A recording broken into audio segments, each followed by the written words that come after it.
तो क्या सच में सट्टा बाजार है शेयर मार्केट? रियल एस्टेट में लोग इतने सक्सेसफुल इसलिए हैं कि वहाँ भले आपने कम लिखा पड़ा हो, आप शेयर मार्केट को कभी नहीं भूल पाएंगे। आप किसी से शर्त लगा रहे हैं कि भाई आज मेरा इतना धंधा हो जाएगा, तो क्या आपके हाथ में है? पुराने जमाने में बोलियां लगती थी, शेयर क्या होता है, शेयर मार्केट क्या होता है, वो भी हमारे पिताजी की सरल भाषा में। इसका टाइम लिमिट होता है ना, उसको हम गैम्बल बोलते हैं। स्टॉक मार्केट एक्चुअल में एक वेल्थ क्रिएशन का ही प्लेटफॉर्म है। या आपके पापा सही है? अक्सर हमारे पापा या हमारे जो भी करीबी होते हैं रिश्तेदार हमें यही बोलते हैं, शेयर मार्केट एक सट्टा बाजार है, ट्रेडिंग नहीं करनी चाहिए और गैम्बल होती है।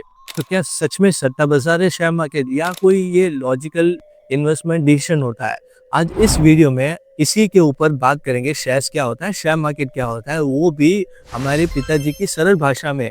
इस वीडियो को आप अपने परिवार को या जो भी आपके करीबी है जो कहते हैं शेयर मार्केट को गैम्बलिंग बोला जाता है, उनको शेयर करिए और फिर डिसाइड करते हैं क्या सच में शेयर मार्केट को गैम्बल बोलना चाहिए, सही है या गलत है।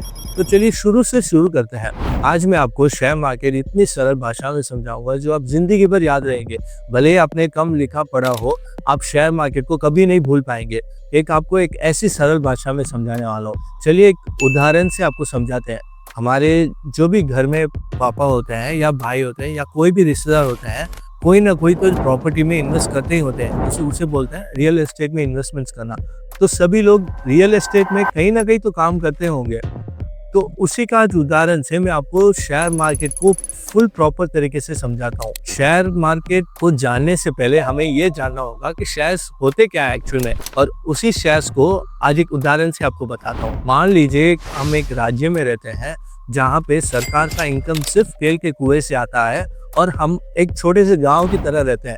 अभी सरकार ये चाहती है कि हमारा जो राज्य है उसको और विकसित करना है, यानी डेवलपमेंट करना है।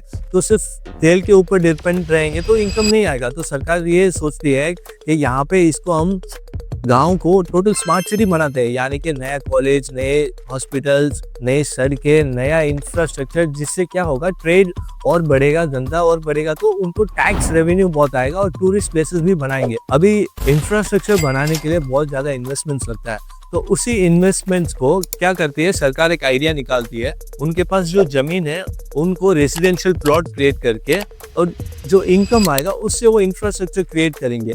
तो सरकार फर्स्ट टाइम क्या करती है, जो फॉरेस्ट एरिया होता है उसको पूरा क्लियर करके उसको प्लॉट्स में कन्वर्ट करती है। मान लीजिए एक प्लॉट है जिसका वैल्यू है 500 रुपया पर स्क्वायर फीट, बट एक प्लॉट में 500 स्क्वायर फीट आता है। तो 500 स्क्वायर फीट इंटू 500 तो 25,000 रुपये में एक प्लॉट बिक रहा है। तो ऐसे इन्वेस्टर, यानी कि अगर हम जमीन खरीदने जाएंगे तो क्या सोचेंगे, 500 रुपये स्क्वायर फीट और 500 स्क्वायर फीट मिल रहा है, बहुत सस्ता भाव है, उसको हम ले लेंगे। क्योंकि फ्यूचर में यही सोचेंगे यहाँ पर बहुत ज़्यादा सड़कें बनेंगे, स्कूल्स बनेंगे या जो भी डेवलपमेंट होगा तो हमारे जो जमीन है उसका रेट बढ़ जाएगा। ये सेम लैंड का कॉन्सेप्ट है ना, शेयर्स में भी अप्लाई होता है। कंपनी क्या करते हैं, फंड राइज करने के लिए पब्लिक को अपने शेयर्स, यानी कि जो एक कंपनी का छोटा सा हिस्सा होता है उसको पब्लिक को सेल करते हैं। उसका वैल्यूएशन कंपनी की ग्रोथ के ऊपर होता है, मतलब ये जगह कितनी डेवलप हुई होती है उसका जमीन का भाव होता है। वैसे कंपनी का भी होता है, ये कंपनी कितनी बड़ी हो चुकी है, यानी कि उनका आज कितने करोड़ का इनकम है, तो उसके हिसाब से उनका शेयर का भाव भी होता है। हम चाहे कितने भी शेयर कहाँ से भी खरीद सकते हैं। जैसे आप जमीन खरीदते वक्त किसी लैंड ब्रोकर के थ्रू खरीदते हैं, वहां भी हम शेयर्स को खरीदने के लिए ब्रोकर को कांटेक्ट करना पड़ता है। यहाँ पे बहुत सारे ब्रोकर्स होते हैं, जीरोधा या एंजल वन है बहुत सारे ब्रोकर्स हैं, उनके थ्रू हम शेयर्स खरीद सकते हैं। बट एक्चुअल में क्या होता है, जैसे आप जमीन को अपने नाम पे करने के लिए लैंड रजिस्ट्रेशन करवाते हैं, सेम यहाँ पर भी आपको शेयर्स खरीदने के लिए ब्रोकर तो मिल जाएगा, बट आपको शेयर खरीदने के लिए स्टॉक मार्केट जाना पड़ेगा। जैसे लैंड में क्या होता है, ब्रोकर हमें बायर और सेलर को मिलाते हैं और दोनों का मिलाव होने के बाद हम रजिस्ट्रेशन ऑफिस जाके रजिस्ट्रेशन करते हैं। सेम कॉन्सेप्ट यहाँ डिजिटल में होता है शेयर मार्केट में। ब्रोकर क्या करता है, हमारे ऑर्डर्स को एक्सचेंज, यानी स्टॉक मार्केट एक्सचेंज है, एनएससी नेशनल स्टॉक एक्सचेंज है या बीएससी होता है, majority of the trade NSC में होता है। तो क्या करते हैं, जो हम ऑर्डर डालते हैं ब्रोकर को, वो ऑर्डर स्टॉक मार्केट एक्सचेंज में जाके वहाँ पे प्लेस करते हैं और उसको एक्सिक्यूट करने की कोशिश करते हैं। और जहाँ पे ये जो खरीदारी होती है शेयर्स बेचने की, लेने की, देने की, वो उसी को हम स्टॉक मार्केट बोलते हैं।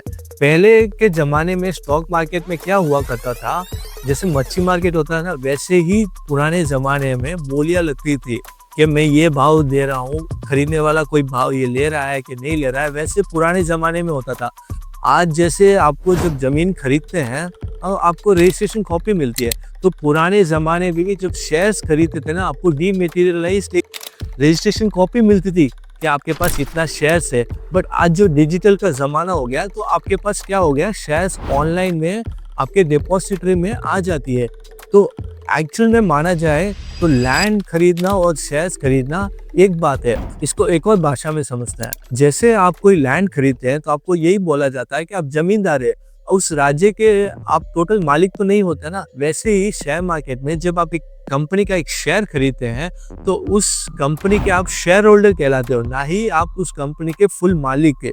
वहाँ आप कोई ऑपरेशनल में आपका कोई हिस्सा नहीं हो सकता है। सेम वैसे ही जैसे आप एक जमींदार हो, बस इसमें फ़र्क ये है, आजकल शेयर मार्केट में बहुत सारे नए नए प्रोडक्ट्स लॉन्च हो चुके हैं, जैसे इंट्राडे करते हैं या कोई लोग F&O करते हैं। तो उसी के कारण शेयर मार्केट पूरा बदनाम हो चुका है कि गैम्बल हो चुका है। चलिए अभी आप डिसाइड करिए कि एक्चुअल में स्टॉक मार्केट गैम्बल है कि नहीं है। बट उसके पहले आपको एक और बात बताता हूँ। मोस्ट ऑफ द इंडियन जो इन्वेस्टर्स या ट्रेडर्स होते हैं, वो एक और प्रोडक्ट्स को भी ट्रेड करते हैं, उसका नाम है फ्यूचर्स एंड ऑप्शन। जो भी चीज का टाइम लिमिट होता है ना, उसको हम गैम्बल बोलते हैं।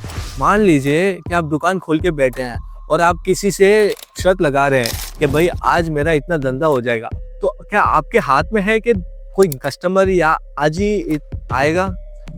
आपके हाथ में तो नहीं है ना। क्योंकि वैसे ही होता है स्टॉक मार्केट में, फ्यूचर्स एंड ऑप्शंस में आप गैम्बल करते हैं, मतलब आप बेट लेते हैं कि इस पर्टिकुलर पॉइंट में ये प्राइस यहाँ पे आना चाहिए। कोई भी प्रिडिक्ट नहीं कर सकता है, क्योंकि जो भी स्टॉक एक्सचेंज है वो टोटली बायर और सेलर के बिहेवियर से प्राइस ऊपर और नीचे जाता है। अगर किसी भी प्रोडक्ट में टाइम लिमिट होता है, उसको हम प्योरली गैम्बल ही बोलते हैं, भले वो बिजनेस भी क्यों ना हो या कोई भी डिसीजन लेना भी क्यों ना हो। जिस पर्टिकुलर पॉइंट में अगर टाइम लिमिट आ जाता है, उसको हम प्योरली गैम्बल बोलते हैं। Actually stock market real estate से ज़्यादा बेनिफिशियल है, क्योंकि रियल एस्टेट में हमें बहुत ज़्यादा पैसा चाहिए इन्वेस्टमेंट्स करने के लिए। बट स्टॉक मार्केट में क्या है ना, अगर हमारे पास 5-10 हज़ार है ना, उसको भी हम एक अच्छी कंपनी के ऊपर रिसर्च करके, कंपनी का ग्रोथ प्रेडिक्ट करके, हम उसमें इन्वेस्टमेंट करके हम बड़ा वेल्थ क्रिएशन कर सकते हैं। स्टॉक मार्केट एक्चुअल में एक वेल्थ क्रिएशन का ही प्लेटफॉर्म है, बट हमने उसको गैम्बलिंग क्रिएट कर दिया है। रियल एस्टेट में लोग इतने सक्सेसफुल इसलिए है कि वहाँ पे हम रोज अपना प्राइस चेक नहीं कर सकते, बट स्टॉक मार्केट में रोज हम प्राइस को देख के, फ्लक्चुएशन को देख के, हमारा जो माइंडसेट डिसीजन का होता है वो चेंज होता रहता है। तो अभी आप बोलिए, आप कर क्या रहे हैं? एक्चुअल में गैम्बल कर रहे हैं, इन्वेस्टमेंट्स कर रहे हैं, या आपके पापा सही है?